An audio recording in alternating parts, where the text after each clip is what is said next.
Ballon d'Or winner, FIFA World Cup Golden Ball recipient, and a 6-time Champions League winner, widely considered one of the greatest players of his generation. However, this diminutive midfield maestro has endured a journey to the pinnacle of football that few can imagine. War, tragedy, setbacks, and criticism. He's been through it all. Today, we take a look at the incredible journey of Luka Modric. Comes out to Luka Modric, it sits up nicely. What a goal that is from Comes Luka back to Modric! Modric, to je njegova pozicija.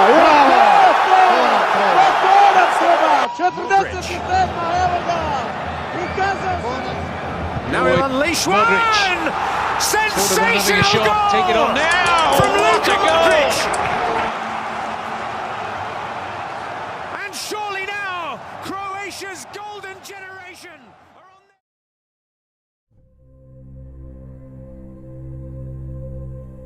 Luka Modric was born on September 9, 1985 in Zadar into a modest family. He spent most of his early years in a stone house where his paternal grandfather usually lived, after whom he was named, and was shepherding goats as a 5-year-old.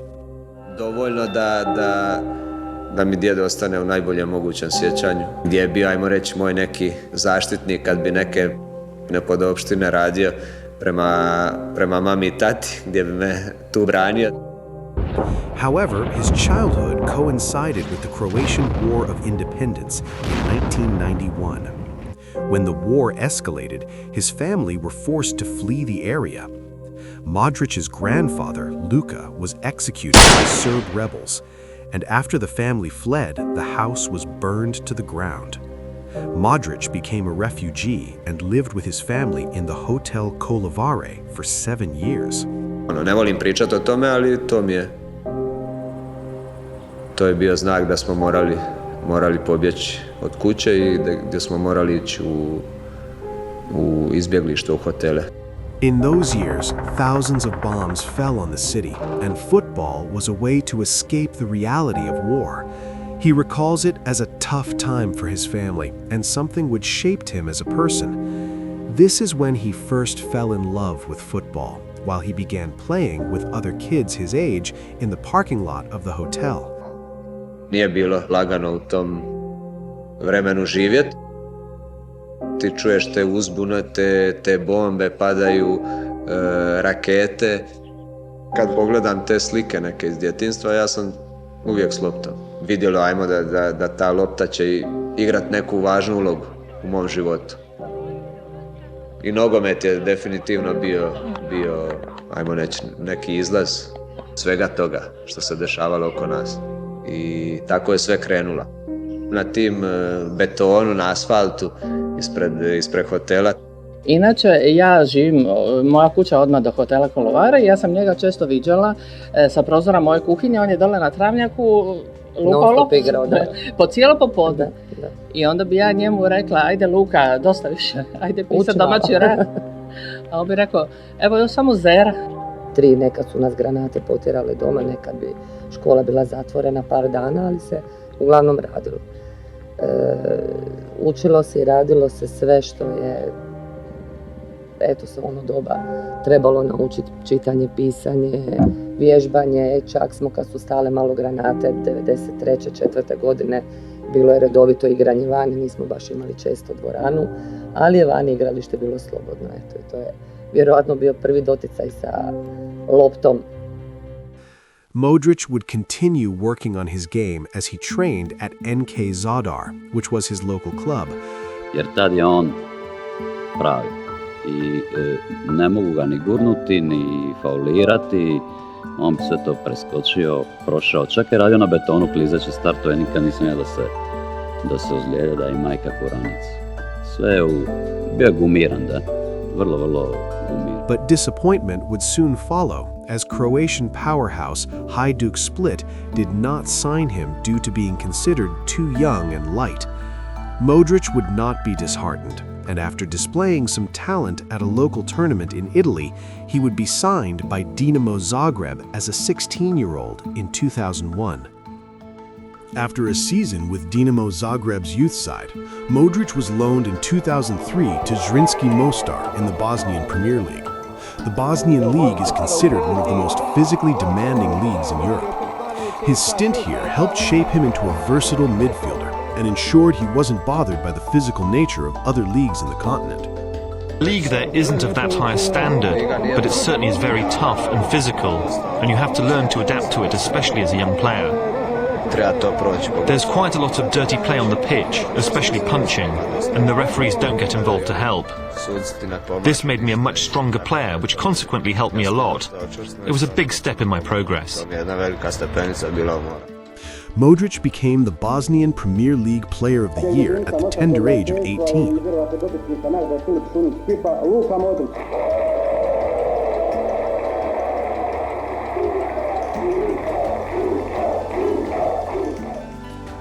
He would return to Dinamo the following season, but would be sent out on loan again to the Croatian side, Inter Zaprešić.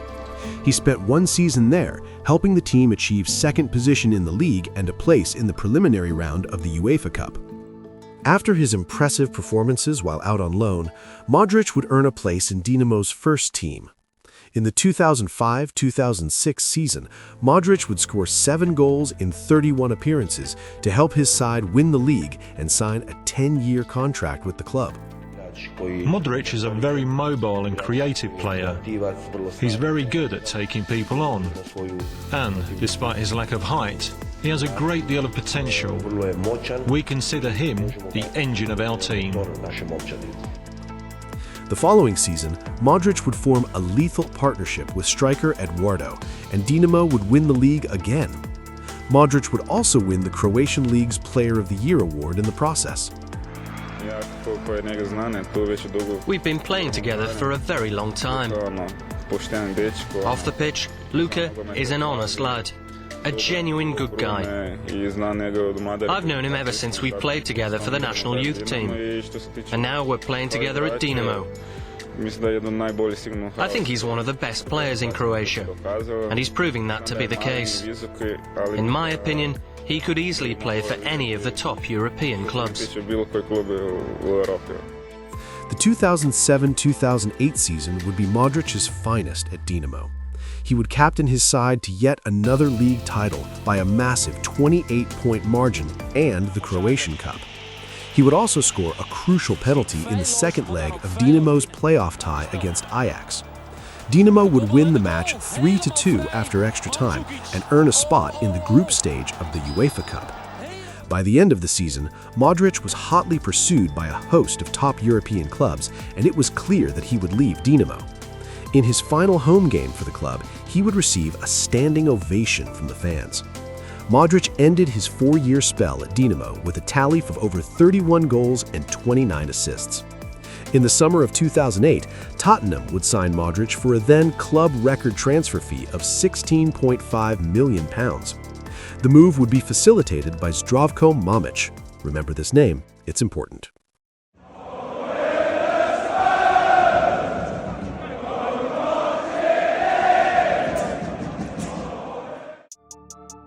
Modric would have a slow start to life in North London, as he would suffer from a knee injury and be played out of possession on the left flank.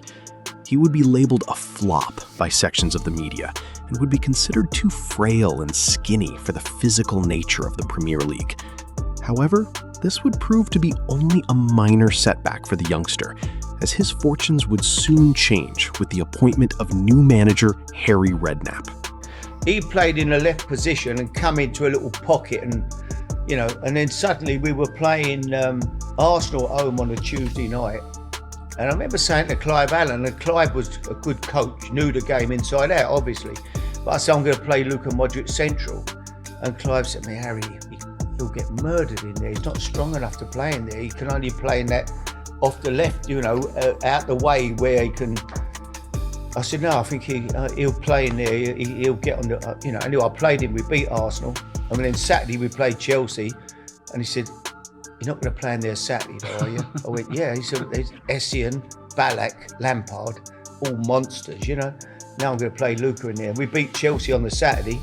and he never played anywhere else. Harry Redknapp is an excellent manager. I think his biggest quality is giving his players the opportunity to showcase their own talent to the very full. He gives his players absolute freedom in their game. In the 3.5–4 years that he's been at Tottenham, we've advanced enormously under his leadership. He's got to take great credit for all of that. Redknapp would build his team around Modric, which helped both him and the club excel. Modric would help Tottenham secure a top-4 finish in the 2009-10 season and would be rewarded with a 6-year contract at the club. He would continue his fine form in the following season, which would see him become one of the best players in the league, earning high praise from his teammates and opponents alike. He's so gifted, low centre of gravity, but so it's difficult to sort of get the ball off him. You know, he moves so quickly with the ball. But an unbelievable player. Always found it difficult every time I played against him. I don't think I ever saw him give the ball away. In training, I'm talking about, let alone games. In small-sided games, he just had this beautiful sort of way about him where he'd get out of these tight situations and it was effortless. Absolutely beautiful to watch. And there was no question in my mind that he was going to go on to huge things. The next season, Modric would be named Tottenham's Player of the Year and earn interest from clubs across the continent. Tottenham would reject a £40 million bid by Chelsea, which left Modric disappointed. After failing to secure a move elsewhere, he would spend another season at Tottenham and put in an array of brilliant performances, and Madrid would come calling as he earned a move to the Santiago Bernabeu in the summer of 2012.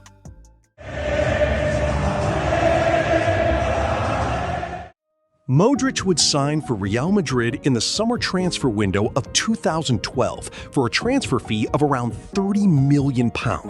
Yeah, I'm really delighted and very happy to be here in the best and the biggest club in the world, with full of great players, with the best coach in the world, and I can't ask for more. I'm really, really happy.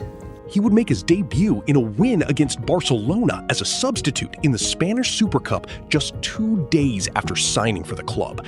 This would be the first trophy he would win as a Real Madrid player, but it wouldn't be all smooth sailing, as he would find it difficult to earn a place in the starting 11 of the team. Then-manager Jose Mourinho would prefer the experienced trio of Xabi Alonso, Sami Khedira, and Mesut Ozil, as Modric would be limited to substitute appearances for a majority of his first season with the club. He was voted as the worst signing of the season by the Spanish newspaper Marca. My preferred position is in central midfield, but I said before, whenever coach decide to play me, I'm happy to play there. It's gonna be tough for me to earn place, but that's why I'm here. I'm looking forward to challenge. It's the biggest challenge of my career. In the second leg of the Champions League semi-final against Borussia Dortmund, Modric would start as a deep-lying playmaker, and although Real would win the match but lose the tie on aggregate, Modric was one of the best players on the pitch, and it seemed he had found a new role to thrive in the team.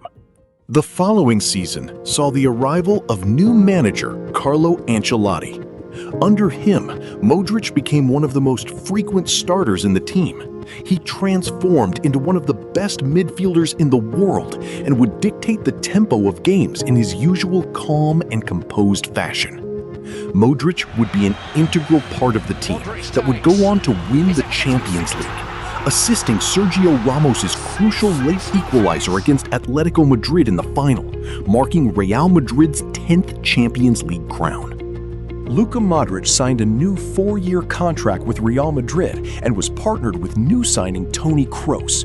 The duo formed one of the best midfield partnerships in world football, controlling games from the center of the pitch for several years. During this period, Modric cemented his status as one of the finest players in the game. The arrival of club legend Zinedine Zidane as manager ushered in one of the most successful eras in Real Madrid's history. Under his leadership, the club won a La Liga title and achieved an unprecedented 3 consecutive UEFA Champions League triumphs from 2016 to 2018, with Modric playing a pivotal role in each of those victories. He's the standout midfield player over the last 10 years for me. You know, he's always in a position to receive the ball. Sometimes he just stands still, but he knows he's going to get it. His passing is nearly always positive. He nearly always tries to get in behind his opposition midfield, get it into his front players or get it out to his wingers.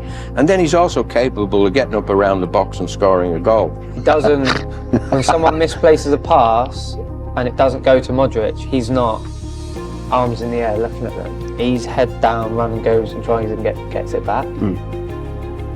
That's, for someone that I watch football, that's what I look at when I'm watching football. I'm not looking at how good Modric is. I know how good he is. I'm looking to see how he's like reacting when his teammates lose the ball. Does he get frustrated and chuck his arms back, or is he really the ultimate pro and the best footballer in the world? And yes, he is.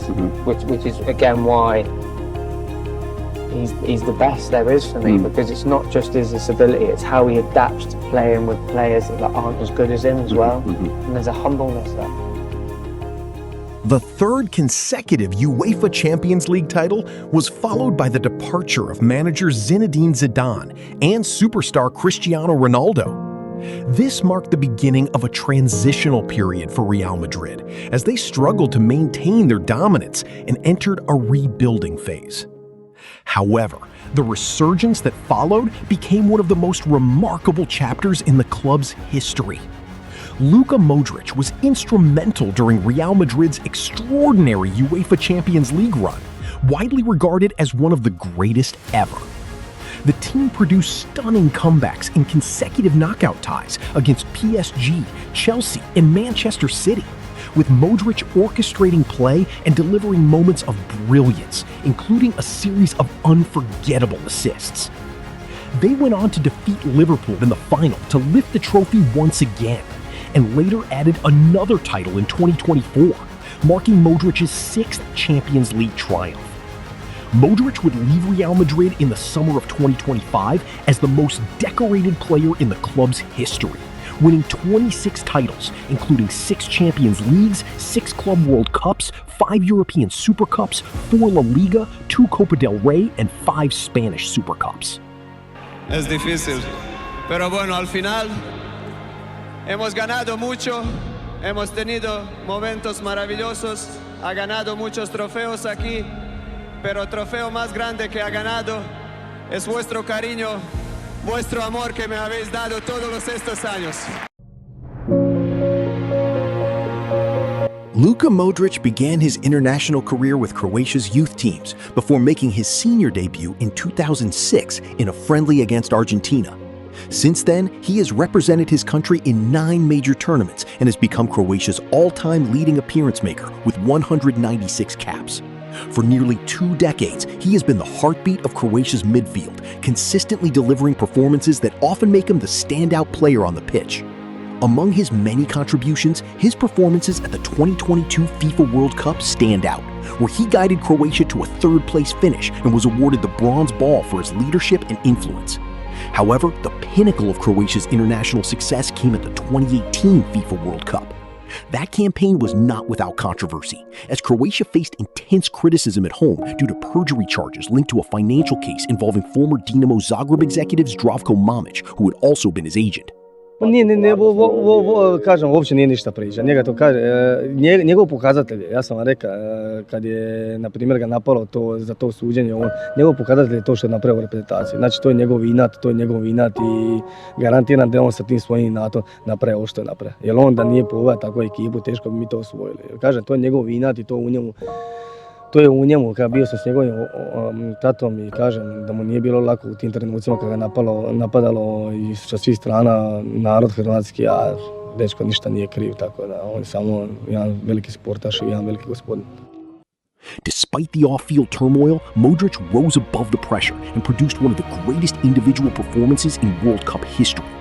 Leading a nation of just 3.5 million people, he carried Croatia to its first ever World Cup final, Although they fell short in the final, Modric was awarded the Golden Ball as the tournament's best player.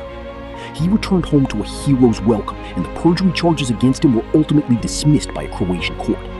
That year marked the peak of his career, as he went on to win the UEFA Men's Player of the Year, the Best FIFA Men's Player Award, and the Ballon d'Or, cementing his place as the best player in the world. Luka Modric!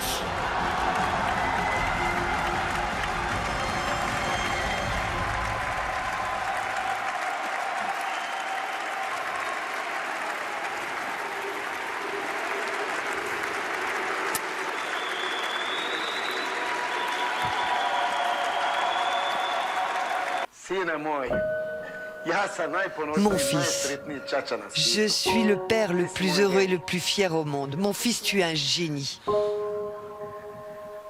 Je n'ai pas de mots. Je suis juste heureux.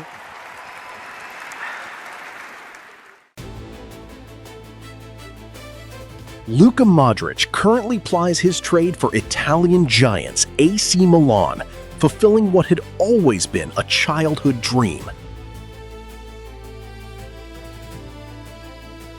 When I was a kid, I always followed Italian league. At the time was one of the best, if not the best league in the world. My favorite team growing up was Milan, because the guy who played there was Zvonimir Boban, who was my idol, and after captain of Croatia, 98, that won first medal for Croatia in World Cup. And these are the reasons why I choose Italy, and especially Milan. Even at the age of 40, he remains, more often than not, one of the best players on the pitch, controlling games and dictating the midfield with his trademark calmness and composure. Another thing that people want to know and ask is the longevity of your career. What's the secret, Luka? What is the secret? Everyone wants to know. Yeah, everyone keep asking me this, but I think there is no secret. I really like football. For me is everything, and I dedicate myself to football more than 100%, to say like this. Also, after this, what I said, working ethic, work hard outside of football, live for football, and this is what, for me, I think it's number one, because I still feel the joy, not for the game, for playing the game, it's easy, and when you play, it's perfect, but to go to training sessions, this is what still keeps me motivated and still have the joy for this, and I think these are the reasons why I'm still playing on this level. This summer, he will captain the Croatian national football team in yet another World Cup campaign, which will most likely be his last, as he hopes to create one more unforgettable memory for his nation. Modric will undoubtedly go down as one of the greatest footballers to ever play the game. It now feels like an eternity since he was fleeing his home to escape the horrors of war. His journey is truly inspirational and offers hope to millions of children around the world who dream of following in his footsteps. As he plays football with his children after achieving almost everything possible in the sport, he still carries one simple wish: that his grandfather could see even a small part of what he has achieved and be proud of the man he has become. Dobio sam ime po didu, žao mi je da nije doživio bar jedan dio ovoga svega što sam postigao, ali sigurno me od gore gleda i bodri me i siguran sam da je ponosan na mene.